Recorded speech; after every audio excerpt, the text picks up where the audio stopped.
दुनिया का super power America में राष्ट्रपति चुनाव के लिए इस बार 5 नवंबर को वोटिंग होगी।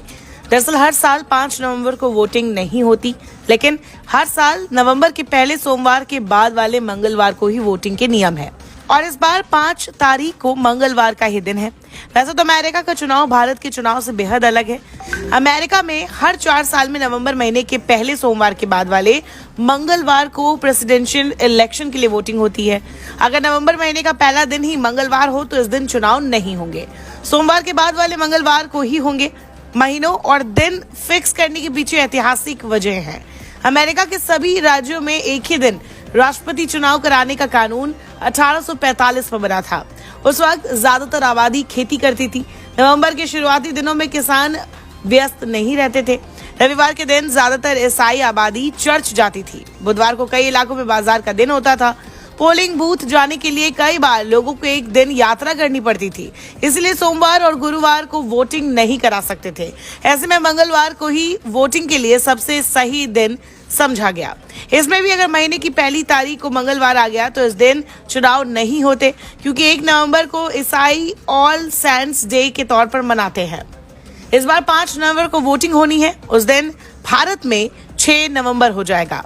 अमेरिका में 50 राज्य है। भारत की तरह वहां भी जनसंख्या के हिसाब से हर राज्य की सीटें तय है। जैसे उत्तर प्रदेश में सबसे ज्यादा 80 लोकसभा सीटें हैं, उसी तरह कैलिफोर्निया में 54 इलेक्टोरल वोट्स है, जो सबसे ज्यादा है। हालांकि अमेरिका में जीत का पैमाना अलग तरीके से तय होता है। मान लीजिए 2024 चुनाव में कमला हैरिस की पार्टी कैलिफोर्निया में 30 सीटें जीतती है और ट्रंप 24 सीटें। ऐसे में यहाँ के सभी 54 इलेक्टोरल वोट्स कमला हैरिस के हो जाएंगे। इसे कहते हैं विनर टेक्स ऑल, यानी नंबर 1 पर रहने वाले को राज्य की सभी सीटें मिलने का नियम है। मेजॉरिटी सीट्स मिलने पर उस राज्य के वोट्स उसी कैंडिडेट को मिल जाएंगे। इसी वजह से 2016 के चुनाव में हिलेरी क्लिंटन से 28,60,000 कम वोट पाकर भी डोनाल्ड ट्रंप राष्ट्रपति बन गए थे। अमेरिका में वैसे तो कई पार्टियां हैं, लेकिन यहाँ मुख्य पार्टियां 2 ही है, डेमोक्रेटिक और रिपब्लिक पार्टी। इसके पीछे भी कहानी है। दरअसल पहले राष्ट्रपति जॉर्ज वॉशिंगटन किसी पार्टी के मेंबर नहीं थे, लेकिन लोकतांत्रिक चुनावों में पार्टियों की जरूरत महसूस हुई। शुरुआत में 2 पार्टियां आई, फेडरलिस्ट पार्टी और डेमोक्रेटिक रिपब्लिकन पार्टी। अमेरिका के दूसरे राष्ट्रपति जॉर्ज एडम फेडरलिस्ट पार्टी से ही थे। 1815 में ये पार्टी भंग कर दी गई। अब सिर्फ डेमोक्रेटिक रिपब्लिकन पार्टी बची। डेमोक्रेटिक रिपब्लिकन के 2 धड़े हो गए, बाद में अलग अलग पार्टियां बनी, जिन्हें आज डोनाल्ड ट्रंप की रिपब्लिक और कमला हैरिस की डेमोक्रेटिक पार्टी के रूप में जाना जाता है। सिर्फ इतना ही नहीं, अमेरिका में आम नागरिक सीधे तौर पर राष्ट्रपति को चुनाव नहीं करते। ये इलेक्टोरल कॉलेज के जरिए अपने इलेक्टर्स को चुनते हैं। यही इलेक्टर फिर राष्ट्रपति का चुनाव करते हैं। इन इलेक्टर्स को चुनने का काम पार्टी डेलीगेट्स करते हैं। डेलीगेट्स के चुनाव की भी एक लंबी प्रक्रिया होती है, जो लगभग 1-1.5 साल पहले ही शुरू हो जाती है।